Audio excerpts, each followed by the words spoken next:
Tere õhtust, mina olen Mari. Meil on külas täna Susanna Veevo, kes on arengukoostöö ümarlaua tegevjuht. Ja kui te mõtlete erialavaliku peale, siis tema esmalt läks õppima regioonipoliitikat ja rahvusvahelisi suhteid. See on, ütleme siis, selline seos ka geograafiaga või inimgeograafiaga, kust me võiksime lähtuda. Me kuuleme hästi palju rahvusvahelist kogemust. Kindlasti põnev on see praktika, mis ta ÜROs tegi, mis oli siis, ma usun, kuskil ülikooli õpingute ajal või pärast õpinguid. Ja räägime ka tänapäeva teemadest, näiteks energiakriisist. Ma annan nüüd sõnajärje üle Susannale, kes saab rohkem lahti seletada, mis ta tegi ja kus ta oli. Aitäh ja tere kõikidele! Me võime täna hästi niimoodi rahulikult oma seltskonnas arutada ja rääkida, kui teil on vahepeal mingeid küsimusi, kommentaare, siis võite kas kohe välja hõigata või käe tõsta, et kuidas iganes tahate, aga et saame lihtsalt nagu ka vestlusena rääkida, kui midagi tundub huvitav või imelik või arusaamatu, et siis saate kohe suu lahti teha loodetavasti. Ja ma vaatan vahepeal oma telefonis märkmeid, ma loodan, et teil ei ole midagi selle vastu, aga siis mul on lihtsalt järg paremini käes, muidu ma võin natukene hüppama hakata oma teemadega. Aga kõigepealt siis minust endast. Ma olen Susanna ja olen arengukoostöö ümarlauast. Ei arengukoostöö ega ümarlaud tõenäoliselt ei ütle teile esialgu suurt mitte midagi ja eks ma saan ka sellest valdkonnast täpsemalt rääkida. Aga väga suures plaanis, millega ma töötan, on maailma vaesemate riikidega ja vähem arenenud piirkondadega ja nende piirkondade toetamisega. Et Eesti Euroopa Liidu liikmena me toetame kindlaid piirkondi vastavalt enda poliitilistele huvidele ja sellele, mis maailmas on tarvis. Ja mina siis ka töötan selles valdkonnas, et ma ise nii väga nagu koha peal ei käi. Küll aga aitan ma just Eestis poliitikate kujundamise poole pealt koguda siis seda sisendit, et mida näiteks on vaja meie partnerriikides Aafrikas, mida on vaja Lähis-Idas, missuguseid vahendeid, missuguseid tegevusi me peaksime sinna poole kas eraldama või tegema, et maailm oleks natukene võrdsem, sest ma arvan, millega me võime nõustuda, on see, et meil siin Eestis on elu päris mugav ja päris hea. Ja maailm näeb tihti hoopis teistsugune välja kui see, mis meil on siin igapäevaelus iseendale ja teistele pakkuda. Et see on ka Eesti üks eesmärk, et seda ülemaailmset võrdsust suurendada niimoodi, nagu meie saame, niimoodi, nagu meie oskame, aga et enda teadmisi ja ressursse viia siis ka teistesse riikidesse.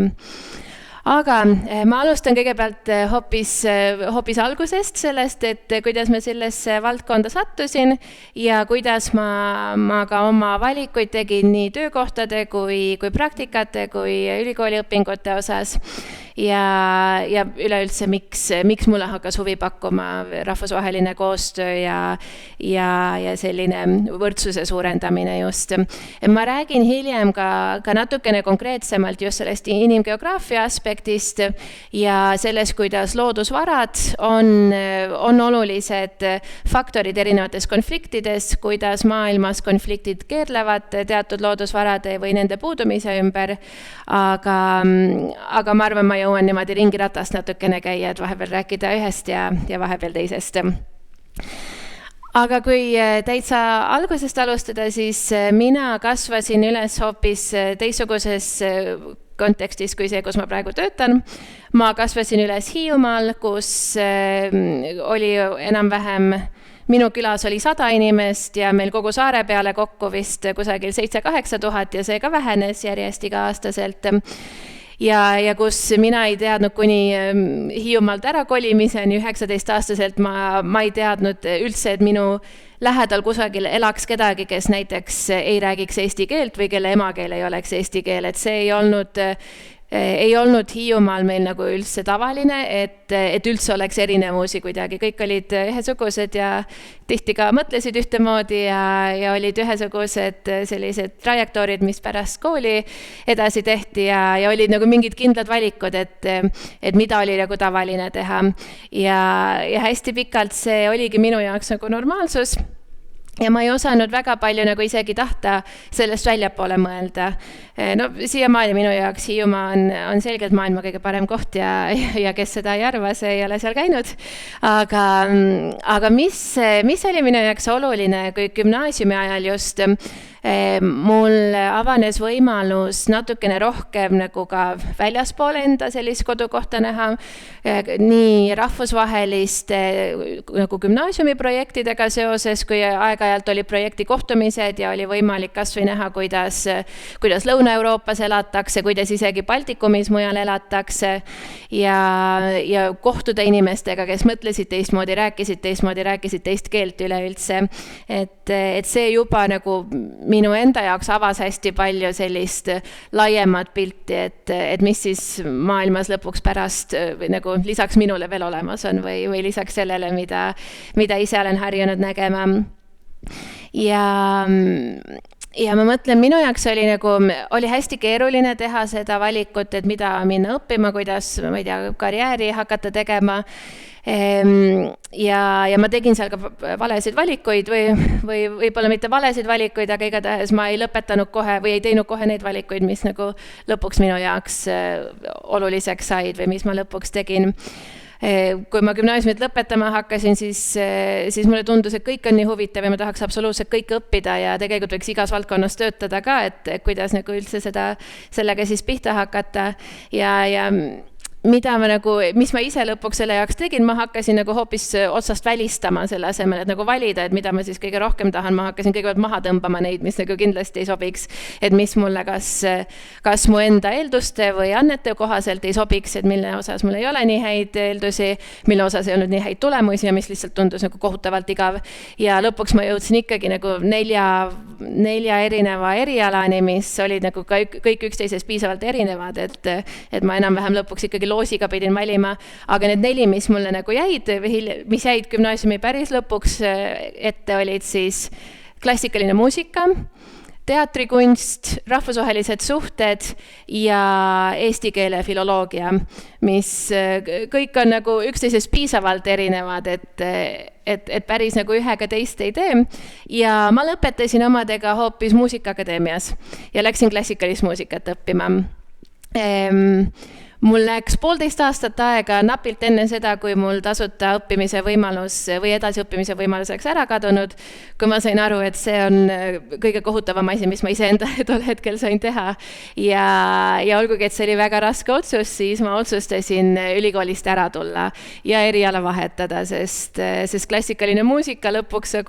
selleks hetkeks enam ei olnud see, kus ma oleksin näinud suurt karjäärivõimalust või kus ma sain ka aru, et minu eeldused ei ole nii head, et ma saaksin Eesti parimaks ükskõik mis, kas pillimängijaks või muusikateadlaseks ja ma otsustasin sealt siiski ära tulla ja see oli võib-olla üks selliseid keerulisemaid valikukohti ja natuke ka iseendale otsa vaatamise koht, kus üritadagi aru saada, kas ma nüüd tegin vea, kas see oli vale valik, mis ma algusest peale tegin, kas see oli midagi, mis ma pidin läbi käima selleks, et ma nagu leiaksin, mis mulle on olulisem või mis mulle paremini sobib. Aga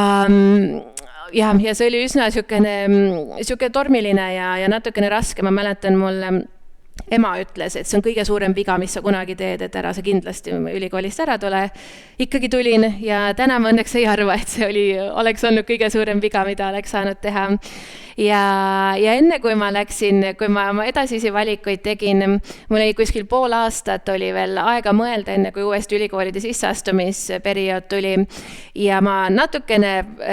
hoidsin raha kokku,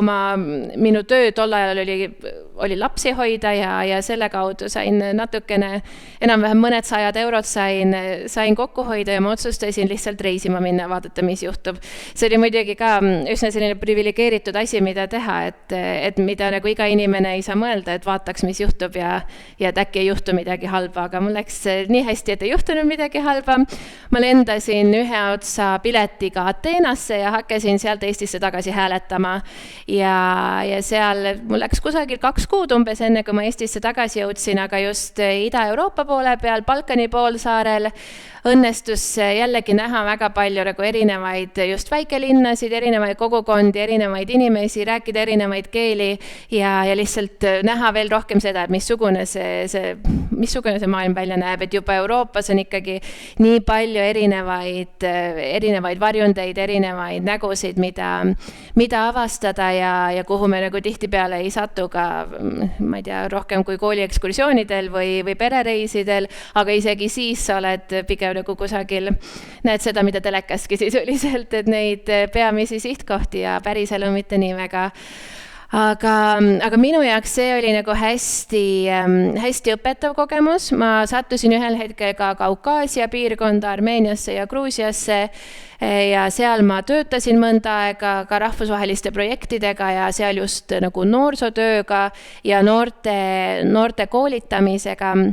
eelkõige demokraatia ja sellise demokraatia ja võib-olla ettevõtlikkuse vallas, et kuidas ise nagu rohkem mingisuguseid algatusi läbi viia ja kuidas olla rohkem osa oma riigi ja oma kogukonna valitsemisest. Ja see kõik igatahes kokku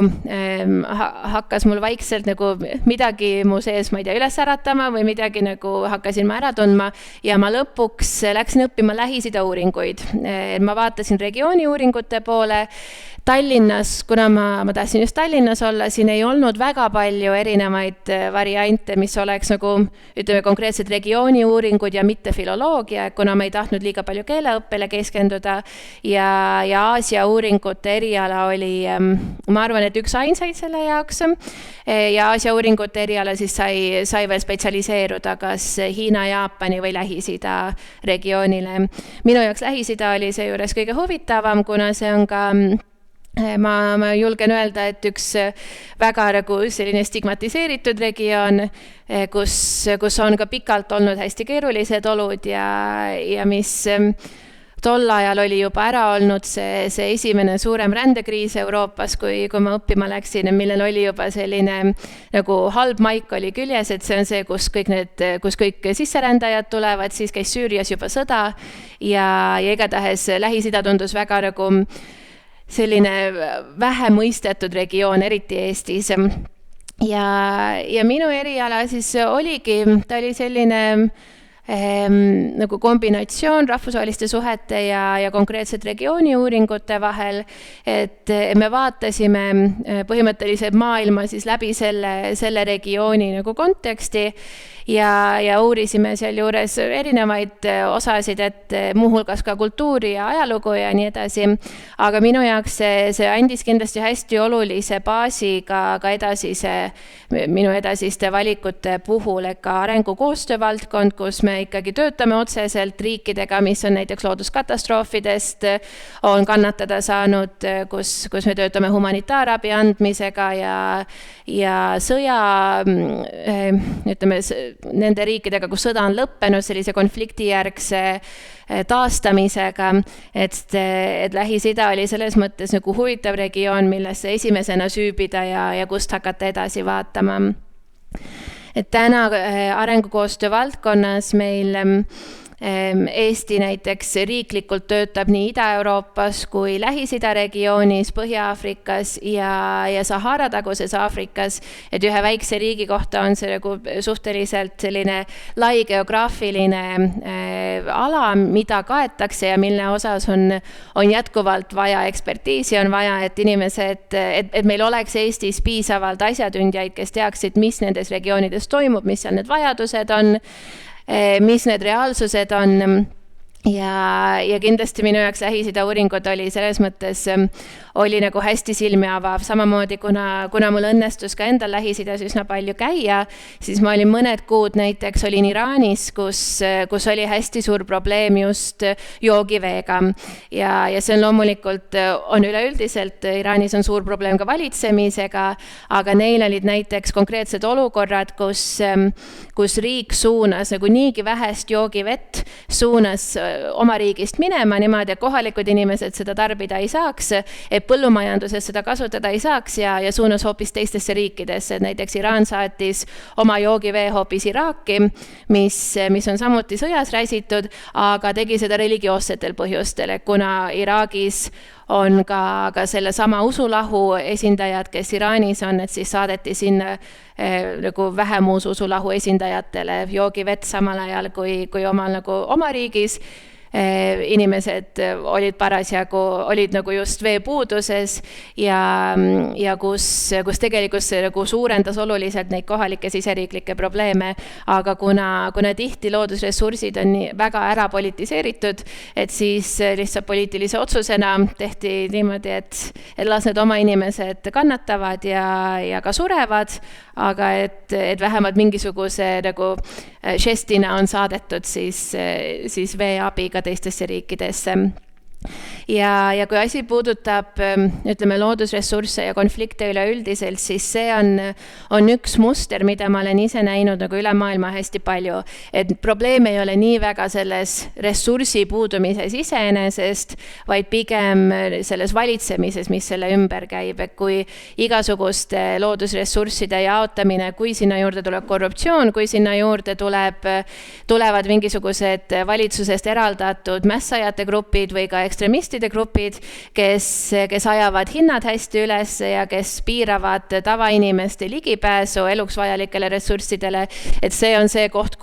mis saab nagu paljude riikide jaoks hästi kriitiliseks. Et kui on juba mingisugune konflikti taust, näiteks Kongo demokraatlikus vabariigis Kesk-Aafrikas oli energiajulgeoleku puhul oli selline olukord, kus oli niigi sisekonfliktid olid käimas ja kus muuhulgas siis mässajate grupid lõid ka konkreetse kivisöe hinna hästi üles, millega inimesed kütsid oma kodusid, siis see lõppes veelgi suurema kodusõjana, sellepärast, et inimesed ei jaksanud kütta oma maju ja sellest tulenevalt nad läksid tänavatele protestima, valitsus surus need protestid alla vägivallaga ja see omakorda tekitas veelgi suurema ülestõusu ja selline nagu lumepalli efekt on konkreetselt loodusressursside jaotamise puhul nagu kahjuks hästi tavaline, kus mitte kõik ei ole rõõmsalt kaevu ääres ja ei võta vett, vaid kus kõigepealt politiseeritakse mingisugused teemad ära ja üritatakse võimalikult palju kasu teenida sellest, et inimestel on need konkreetsed vajadused nagu vee joomine ja toidujulgeolek ja see siis omakorda nagu suurendab neid edasisi probleeme, suurendab neid probleeme, mis ühiskonnas niigi on. Ja teine selline võib-olla keerulisem näide, mida me nägime eelmisel aastal, mis puudutab konkreetselt toidujulgeolekut, siis ka Venemaa sõja kontekstis Ukrainas oleme näinud päris palju seda, kuidas kasutatakse just seda nagu julgeoleku haavatavust ka iserelvana. Et kui te mäletate näiteks eelmisel, ma arvan, et see oli varasuvel, kui oli rohkem fookuses see, kuidas Venemaa ja Ukraina kahe peale kokku moodustavad hästi suure osa maailma teravilja ekspordist ja teravilja varustatusest kokku. Venemaa ja Ukraina kahe peale toodavad ligi 12% kogu maailma toidust. Et nende kahe riigi nagu mõlema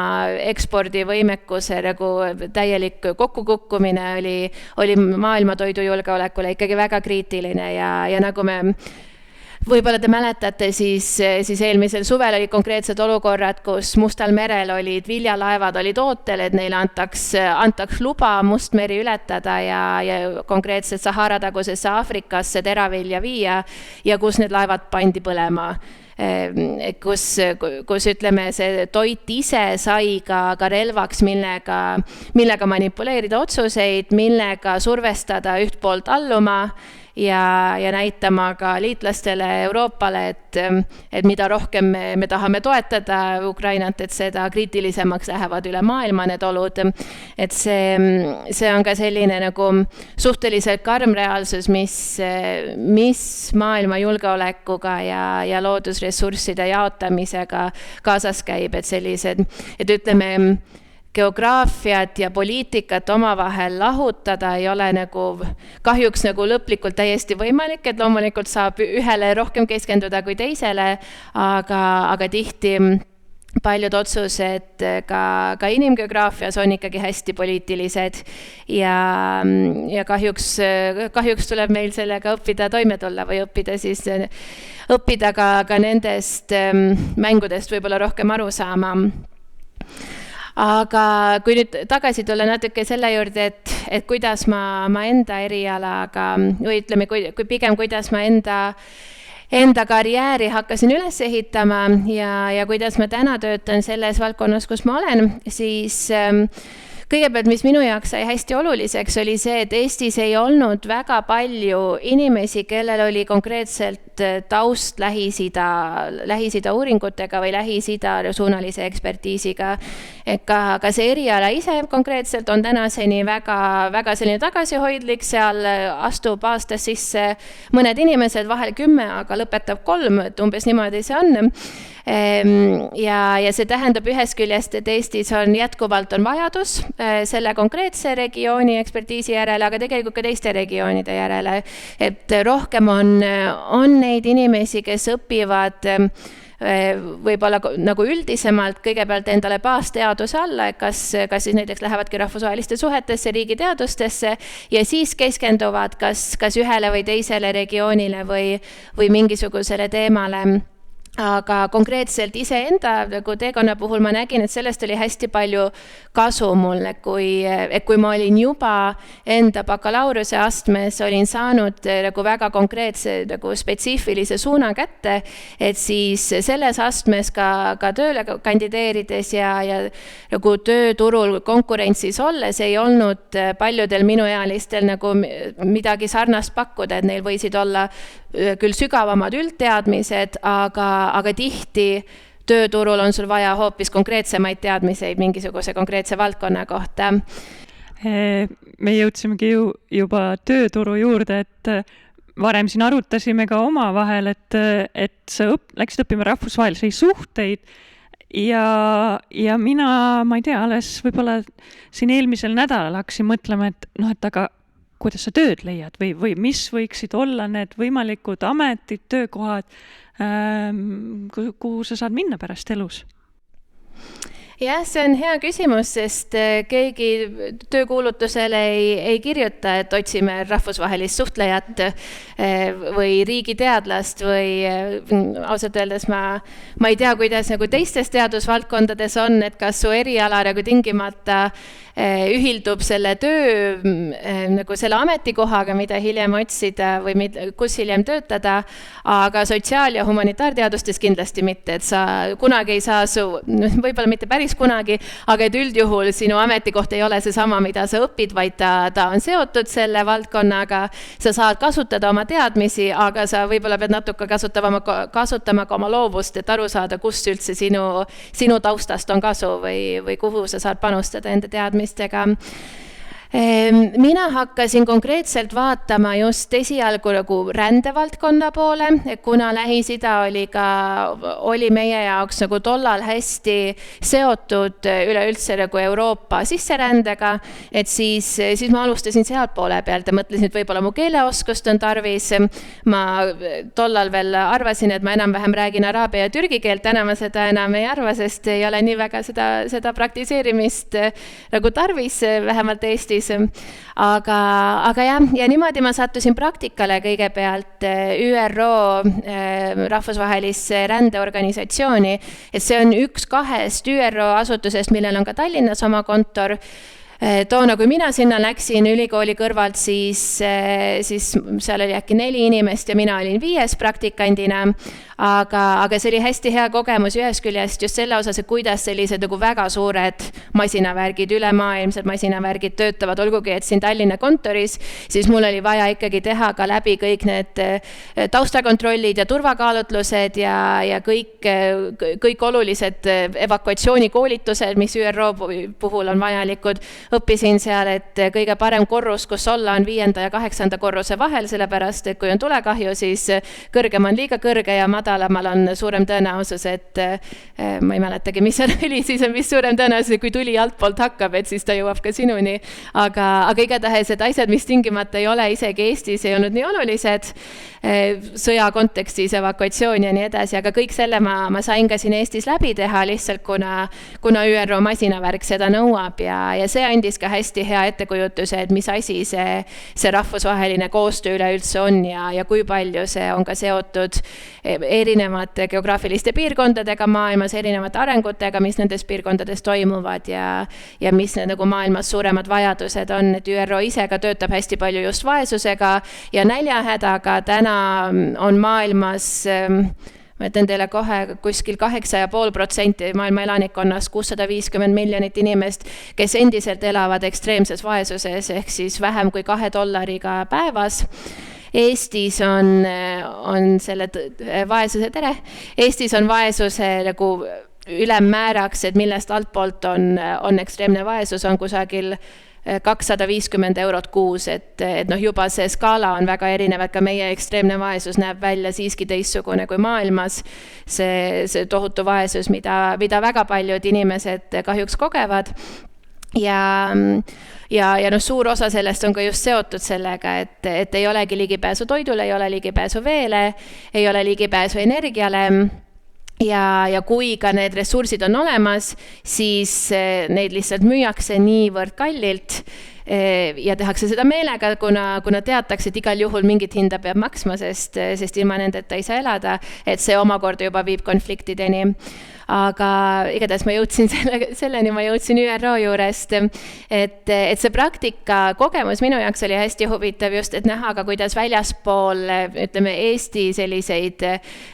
süsteeme võib-olla tegutsetakse ja samas olla ikkagi kodus ja olla ikkagi nagu enda keskkonnas, et ma ei teinud suurt välispraktikat oma õpingute ajal, ma tegin hiljem, aga see oli hästi hea kogemus. Lisaks rändeorganisatsioonile Eestis on ka Maailma Terviseorganisatsiooni esindus Terviseameti juures, et need on siis need 2 ÜRO ametit, mis ka Eestis tegutsevad. Aga see sai minu jaoks kindlasti oluliseks teguriks ka edaspidi, kui ma ka edaspidi tööle kandideerisin, siis kõigepealt see praktikakogemus ja see suure rahvusvahelise organisatsiooni kogemus oli midagi, mida väga kõrgelt hinnati. Ja teine kogemus minu puhul, mis sai oluliseks, oli vabatahtlik töö. Et ma olin olnud mõnda aega erinevates noorteorganisatsioonides vabatahtlikuna, ma olin Eesti Noorteühenduste Liidu juures vist kuskil aasta aega, et isegi mitte väga pikalt, aga ma töötasin seal ka nagu konkreetselt välissuhtlusega ja Ida-Euroopa suuna peal ja see samuti sai selliseks oluliseks kaalukeeleks, et mille najal mul oli edaspidi lihtsam mingisuguseid valikuid teha, et kuna mul olid ühest küljest mingid kontaktid juba tekkinud, et minu mingites ringkondades oli mul tuttav nägu, et paratamatult see natukene aitas kaasa, aga lisaks ka see enesekindlus, mis tuleb nendest kogemustest, sest tegelikult ma saan nagu hakkama sellises olukorras, kui konkreetselt minu näitel, siis kui mind saadetakse näiteks Tallinna linnavalitsuse juurde mingisuguseid läbirääkimisi pidama, mis nagu esimesed 10 korda on väga hirmus ja ausalt öeldes pärast ka, aga vähemalt, mille puhul sa õpid ära, et ma ei tea,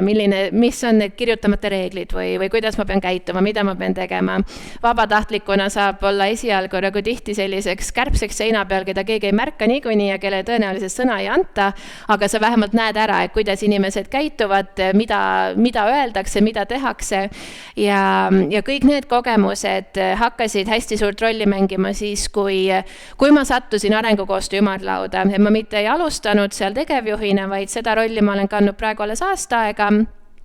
aga enne seda ma olin päris mitu aastat seal poliitikate ja huvikaitse peal. Huvikaitse on sisuliselt läbirääkimised, aga meie valdkonna selline spetsiifiline mõiste. Ja seal nagu, mida see töö jällegi tähendas, oli tihti poliitikapaberite kirjutamine, poliitiliste kriisidega töötamine, näiteks Afganistani puhul, kui Taliban tegi riigipöörde Afganistanis 2021. aasta suvel, siis sealt inimeste evakueerimise korraldamine ja ütleme Eestis nagu ka sellise poliitilise tahte nagu üldse tekitamine või selle natukene suunamine, et need olid konkreetsed ülesanded, millega ühel hetkel pidi töötama, mille jaoks keegi ei saanud ette valmistada, keegi ei õpeta ülikoolis, et kui Taliban võtab jälle Afganistani üle, siis tee seda ja seda ja seda, vaid mis ühest küljest tuleb nagu lihtsalt inertsist natukene ja ka nende eelmiste kogemuste baasil, mida oled saanud. Ja nagu taoliste olukordadega toimetulemine, nendes töötamine, et see kõik kindlasti nagu on olnud hästi tugevalt baseerunud siis sellel, mida ma õppisin Lähis-Ida uuringutes ja mida ma ka nägin erinevates riikides elades ja reisides ja erinevates kultuurikontekstides töötades. Et olgugi, et ma Afganistanis kunagi ei ole elanud ega seal ka käinud, siis see, et ma olin ikkagi pikalt Iraanis, mis on Afganistani naaberriik ja kus on sarnane keel, kus on sarnane kontekst, aga üsna erinevad probleemid, et siis see ikkagi andis nagu mingisugust arusaamist, et mida see üleüldse tähendab, kui selline riigipööre toimub, kui tüdrukud ei lubatud enam koolis käia, kui naised ei tohi enam kodust välja minna, et midagi, mida ma loodan, et me ei näe mitte kunagi ja ei taha reisida ka sellistesse kohtadesse, aga mis aitas nagu igatahes luua sellist laiemat konteksti ja ka teha mingisuguseid valikuid, kui see kriis käes oli. Selle kohta siuke fun fact,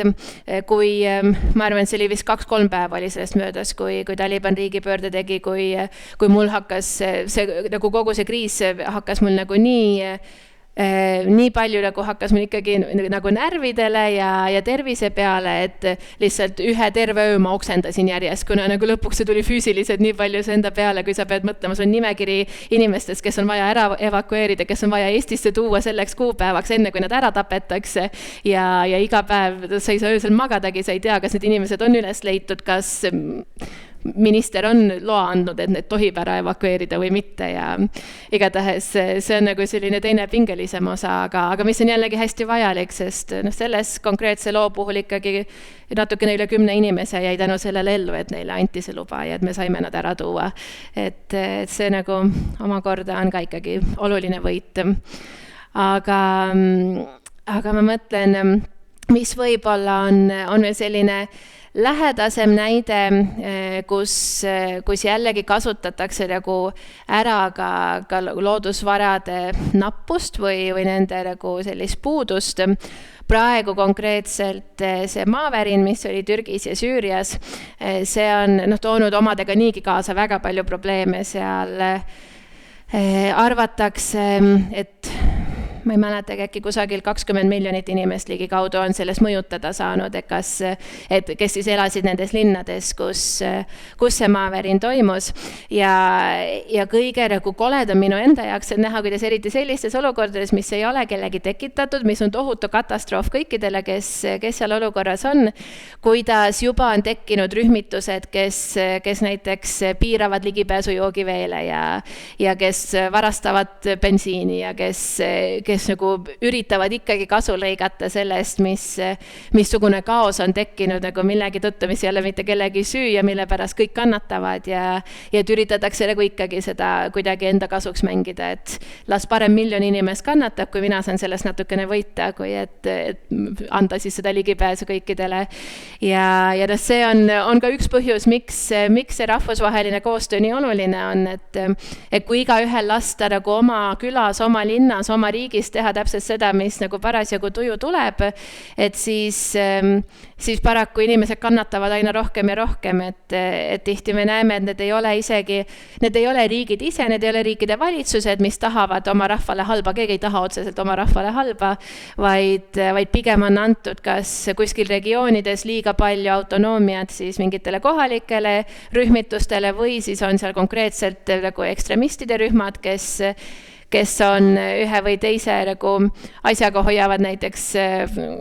midagi valitsuse pea kohal, nii et neile antakse see mõju, või siis nad on lihtsalt liiga tugevad, liiga hirmsad, et nendele nagu vastu hakata, et neile nagu ühe riigi siseselt ei pruugitagi saada nagu kuidagi vastu. Näiteks Mali on selline riik, kus ka Eestil on oma missioonid väljas, mitte sellepärast, et Eesti oleks sõjas, vaid sellepärast, et seal on nii palju nagu siseriiklike erinevate rühmituste vahelisi võitlusi, et mitmed Euroopa riigid saadavad enda missioone lihtsalt valvama, sellepärast, et kui seal on seal neutraalsed osapooled on ka pinnal, siis on ikkagi keerulisem mingeid suuri eskalatsioone nagu lasta juhtuda, kui keegi on valmis reageerima selle peale, et see ei ole küll nagu otseselt seotud loodusvaradega, aga kus see selline rahvusvaheline koostöö nagu ka ikkagi väga otseselt panustab konkreetsete riikide stabiilsusesse ja kus nagu üldse teised riigid on nagu kuidagi pinnal või on igapäevaselt seotud. Aga nüüd ma olen hästi pikalt rääkinud. Kas praegu teil on mingisuguseid kommentaare, mõtteid, küsimusi, midagi sellist tekkinud? Te võite mõelda korraks, ma vaatan kella.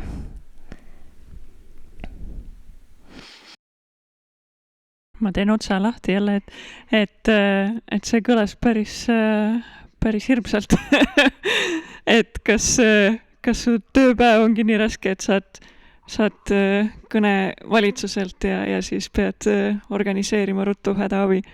Pigem on see vastupidi, pigem on niimoodi, et mina helistan valitsusele ja nemad peavad organiseerima hädaabi. Et selles mõttes see vastutus ikkagi ei ole nagu ühe organisatsiooni või ühe inimese peal, et selline olukord tee nüüd midagi, vaid pigem see, mis meie ühenduse roll ja minu roll konkreetselt on see, et me aitame mingisuguseid fookusi seada või aitame märgata, et mis on need olulised asjad praegu, millele reageerida või millega töötada.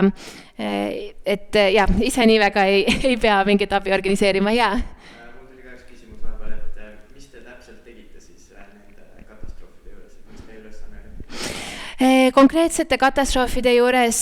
minu ülesanne päeva lõpuks on oluliselt igavam kui see, mis ma räägin. Mina pealtnäha istun arvutis ja kirjutan dokumente või kirjutan meile, aga kuna meie ühendusel on me oleme Välisministeeriumi strateegiline partner, nii et meil on see kõlapind, kus meil on võimalik anda soovitusi ja mõnevõrra suunata seda, missuguseid otsuseid Eesti välispoliitikas tehakse, et siis see ongi kõige olulisem või näiteks rääkidagi enda partnerite, enda kolleegidega Afganistanist, et mis on praegu mis on üldse võimalik, mis on vajalik, kui reaalsus on see, et kõik organisatsioonid, kõik heategevusorganisatsioonid näiteks on riigist lahkunud, siis meil pole ka mõtet sinna midagi teha, aga et saada just seda nagu infot koha pealt, et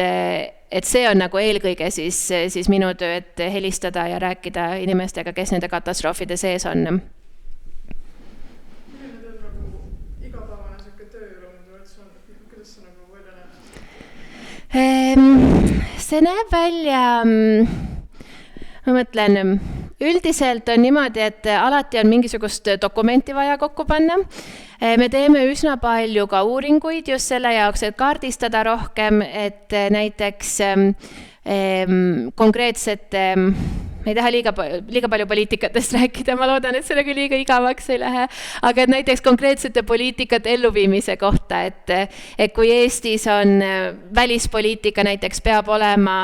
lähtuma soolisest võrdõiguslikkusest, et siis me ka teeme uuringuid, et kas meie välispoliitilised tegevused Gruusias on soolise võrdõiguslikkuse baasil tehtud. Et seda tüüpi paberitööd, mis võib-olla ei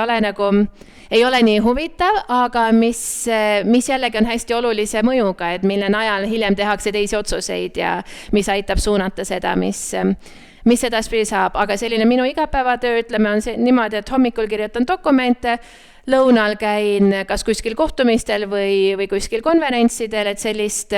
ministeeriumitega koostööd on hästi palju ja Riigikantseleiga koostööd on väga palju ja siis õhtul kirjutan veel dokumente edasi. Ja vahepeal, ma ei tea, vahepeal kohtume Euroopa Komisjoniga, vahepeal Euroopa Parlamendiga, ega need sellised Euroopa koostöösuhted on hästi olulised, aga nendega lõpuks ikkagi on see üks dokumentide kirjutamine, meilide kirjutamine, et see nagu pealtnäha võib näha kõik ühesugune välja, aga see sisu on see, mis erineb ja mis on tegelikult hästi huvitav. Ja, kas on veel mingeid küsimusi? Äkki tuleme tagasi siis su enda tee juurde, et kuidas su elu edasi läks pärast neid vabatahtlikke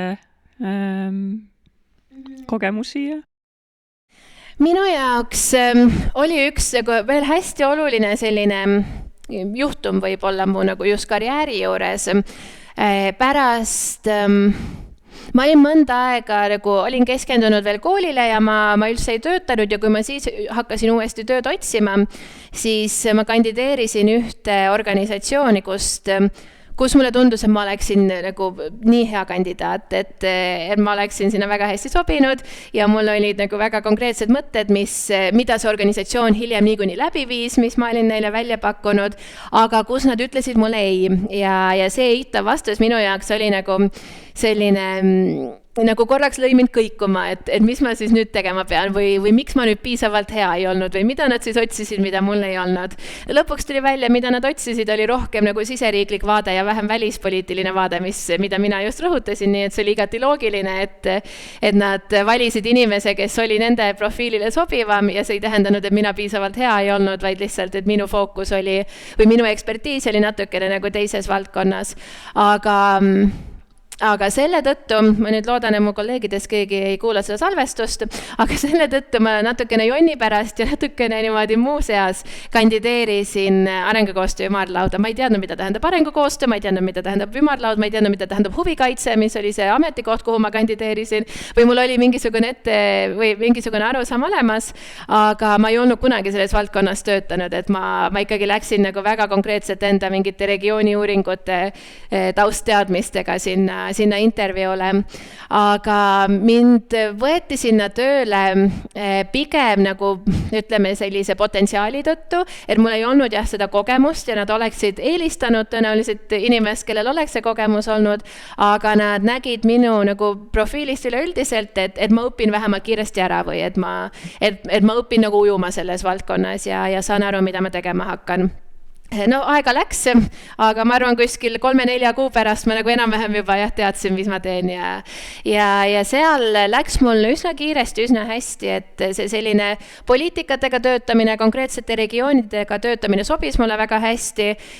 kuna iga päev oli ka uus kriis, uus teema, millega töötada, uus probleem, mida lahendada sisuliselt, siis see ühes küljest küll oli nagu minu jaoks emotsionaalselt hästi raske, et nagu kogu aeg mingite uute kannatustega sisuliselt töötada, aga teisest küljest tähendab siiamaani seda, et ükski päev ei ole nagu teisega samasugune, et igav ei saa kunagi hakata, sellepärast, et alati tuleb midagi uut ette. Ja mis oli minu jaoks nagu eriti huvitav, oli see, et seal on nii hästi nagu välja juba kujunenud need koostöövormid, et meie oma organisatsioonis mina ei ole kunagi pidanud tõestama, et miks me oleme olulised, miks me teeme, mida me teeme, vaid nii kõikide meie partnerite jaoks, nii Välisministeeriumi, Keskkonnaministeeriumi, Haridusministeeriumi kui Riigikantselei jaoks on see nagu koostöö olnud alati hästi hea. Ja igatahes ma seal nagu hakkasin aina rohkem kuidagi ka iseenda oskuseid ja ka enda sellist potentsiaali avama. Seal ma organisatsiooni sees ka õppisin nagu teadlikult väga palju juurde, kui olid uued valdkonnad, mida võtta, siis ma võtsin need alati enda peale. Ma õppisin organisatsioonis ainsa inimesena ära veel, mida tähendab näiteks võlaõiglus, mida tähendab maksuõiglus. Ma töötasin seal maailma Maailmapanga ja Rahvusvahelise Valuutafondiga ja läksin nagu enda õpingutes tegelikult suhteliselt kaugele, suhteliselt tehniliste teemade juurde, mis ma ei ole majandust sisuliselt kunagi õppinud ja ma väljaspool enda valdkonda seda ka ei mõista, aga mida see tähendab näiteks arenguriikide rahastamise koha pealt, mida see tähendab konkreetse riigi jaoks konkreetselt Lääne-Afrikas, kui neil on sellised ja sellised vajadused, et kuidas me siis saame nende mehhanismide kaudu toetada neid riike, ma ei tea, investeeringuid teha, et taastuvenergiat rohkem toota ja kasutada ära nagu neid ressursse, mis seal koha peal on. Et see kõik andis mulle hästi palju hoogu juurde ja kuidagi inspireeris ja andis energiat, nii et ma hakkasin organisatsiooni sees nagu veel õppima nii palju kui võimalik ja nüüd viimased aasta aega olen ma organisatsiooni juhtinud. Meie eelmine tegevjuht läks lapsehoolduspuhkusele ja ta soovitas mul kandideerida sellel konkursil, mis pärast tehti. See juhtimistöö on olnud küll hoopis teistsugune kui eksperditöö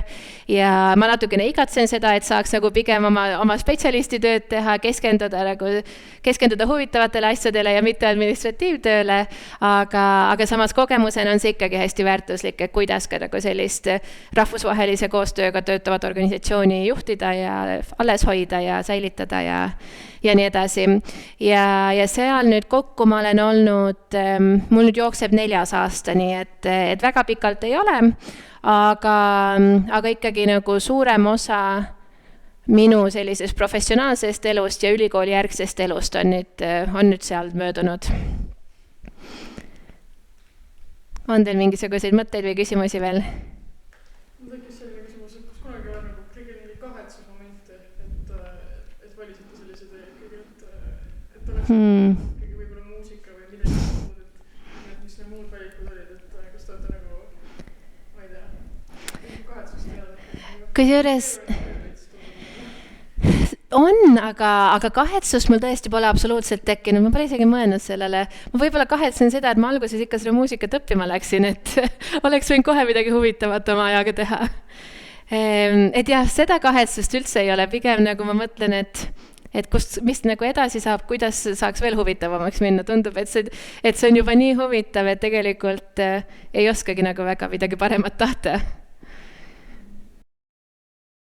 Võib-olla see teine külg sellest mündist nüüd oli see, et kui ma eksin, et kas valida midagi, mis ma ei ole kindel, et see eriala mulle sobib või meeldib aga mis siis juhtub, kui ma eksin? Kuidas sa seda kommenteerid?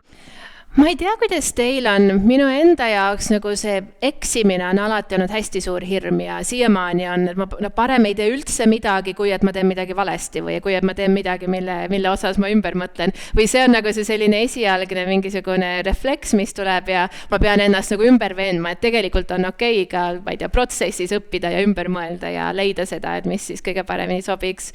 Aga ma arvan, et ma ei oleks oma erialani jõudnud, kui ma ei oleks teinud neid valikuid, mis ma kõigepealt tegin, et kui ma ei oleks läinud kõigepealt muusikat õppima ja siis ma ei oleks võtnud nagu vabat pool aastat ja kui ma ei oleks natukene lihtsalt nagu kaootiliselt üritanud aru saada, kes ma olen ja mida ma tahan ja mis see maailm üleüldse on. Et see on, ma arvan, et see on nagu nii vajalik osa iga inimese teekonnast, et mõned lihtsalt teevad seda võib-olla natukene hiljem läbi, et mõned võib-olla õpivad, teevad omal nagu esimese kraadi ära ja siis hakkavad otsima, et kes nad tegelikult on ja mida nad tegelikult tahavad. Aga lõpuks ma arvan, me igaüks peame selle igal juhul läbi tegema. Et mul on hea meel, et mul oli seda paindlikkust ja et mul oli nagu ka piisavalt tuge perekonna poolt, et ma sain ikkagi ka natukene kahelda ja ümber mõelda oma otsustes. Ja tundub, et sa oled ka inimesena väga selline hakkaja, et kui sa näed, et ei ole see õige valik, et olgu, ma leian mingisuguse osalise koormusega töö, ei tea veel, mida teha, lähme edasi. Seda küll, jah, ja ma ei tea, lõpuks ma arvan, et karjäär kui selline või selline tööelu ei ole nagu kunagi nii sirgjooneline, kui me ette kujutame ja kui ka vahepeal teha mingeid valikuid, mis otseselt ei ole võib-olla see, mida tahaks CV-sse kirja panna, et siis see ei tähenda mitte midagi, sest lõpuks elama peab ja kogemusi peab saama ja igal juhul iga kogemus näitab sulle rohkem, kes sa oled. Mul oli pikalt üks töökoht, millest ma pole teile üldse rääkinud, aga ma olin 3 aastat, ma töötasin hoopis Lottemaal näitlejana ja kandsin igapäevaselt jänesekõrvasid ja hüppasin laste ees, nii et see pole mu tänase tööga absoluutselt seotud, aga paratamatult pani ikkagi peeglisse vaatama ja küsima, et kes sa selline oled ja mida sa elus tahad. Üks mu parimaid töökohti. Ma arvan, et eriti nagu ütleme teismea lõpus 20. eluaastate alguses me paneme nagu iseendale nii suure pinge peale, et mis me kõik peame, ma ei tea, tegema ja olema ja saavutama, aga tegelikult see on nagu päris tore aeg ka selleks lihtsalt, et vaadata, mis juhtub enam-vähem ja loomulikult see on mingisugune plaan võib alati olla ja selle järgi võib minna, aga et kui asjad lähevad teistmoodi, kui ka ei saa, ma ei tea, sellele erialale sisse, kuhu tahaks või kui lihtsalt need valikuid ei ole parasjagu häid valikuid, on ainult keskpärased valikud, siis see on ka okei, sest lõpuks elu läheb niikuinii edasi ja aastad lähevad igal juhul mööda, et siis et võib sama hästi midagi kogeda, midagi õppida selle ajaga. Olete nõus minuga? On teil veel midagi, mida tahaks küsida või öelda? Sest nagu te kuulete, ma räägin niikuinii, nii et sama hästi te võite küsida.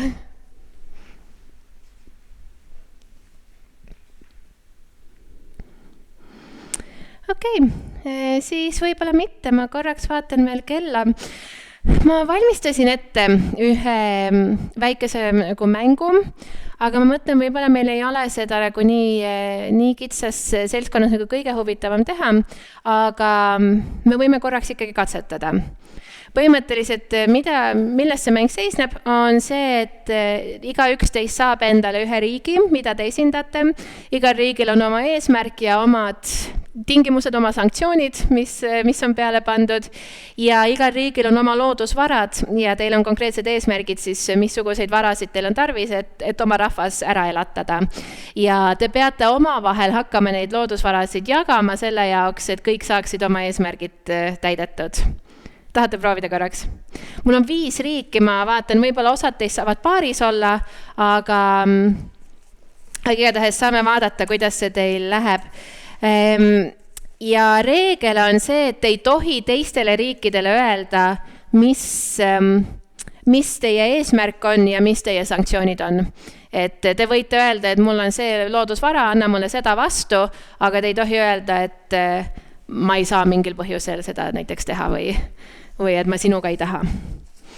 Ma mõtlen, kuidas ma teen. Kas teie mängite ka? Te mõlemad? Okei. Siis teid on niimoodi, et teist 2 tükki peavad olema nagu ühes meeskonnas. Okei. Ja siis ülejäänud on eraldi. Nii. Teie olete siis koos. Palun. Ja palun.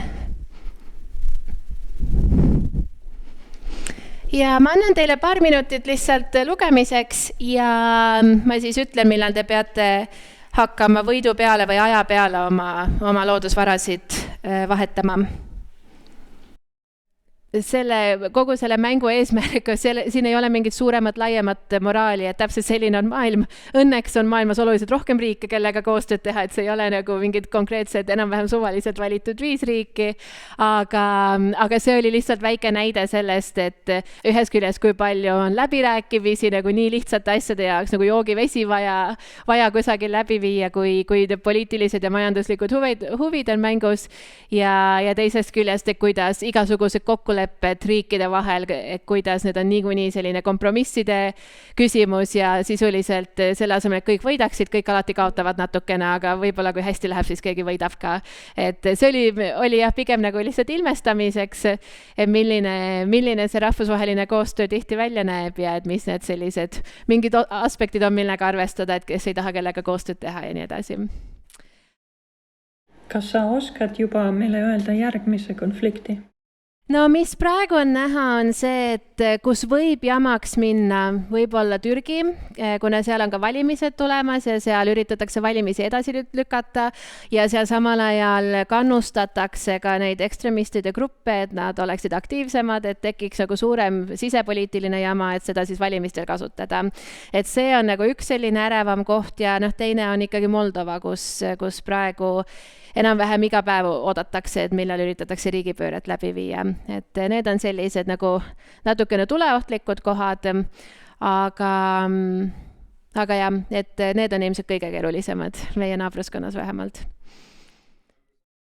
Mis on see selline keeruline osa, selle praegu Afganistanis on nagu kõige suurem humanitaarkatastroof nagu selle riigi ajaloos üldse ja seal ei ole mitte mingisugust rahvusvahelist abi, keegi ei saada sinna ei toidupakke, ravimeid, mitte midagi, sellepärast et kõik konfiskeeritakse Talibani poolt ja keegi ei saa lubada seda, et nad toetavad Talibani tegevust. Nii et see on hästi-hästi keeruline, et ainus variant praegu on Pakistanis toetada Afganistani põgenikke, et kus on suur osa inimesi läinud. Lõbusad teemad. Ja paraku see on see maailm, kus me oleme ja õnneks Eestil on ikkagi täna ka väga hea selline välispoliitiline roll, kus meil on päriselt ka võimekust midagi teha, et võib-olla natukene lähemal kas või Valgevenes, kus on ka demokraatia poole pealt, riigikorra poole pealt väga keerulised olud, siis Eesti ikkagi jätkuvalt toetab seal kodanikuühiskonda ja vabameediat,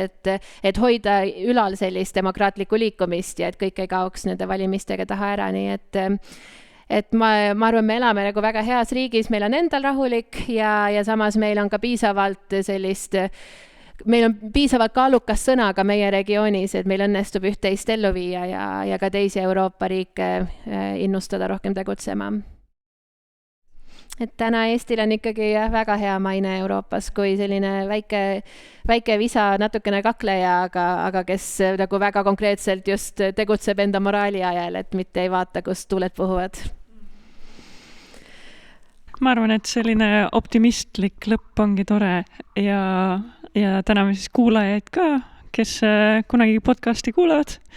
Aitäh teile, et te tulite, oli väga huvitav ja aitäh Susannale.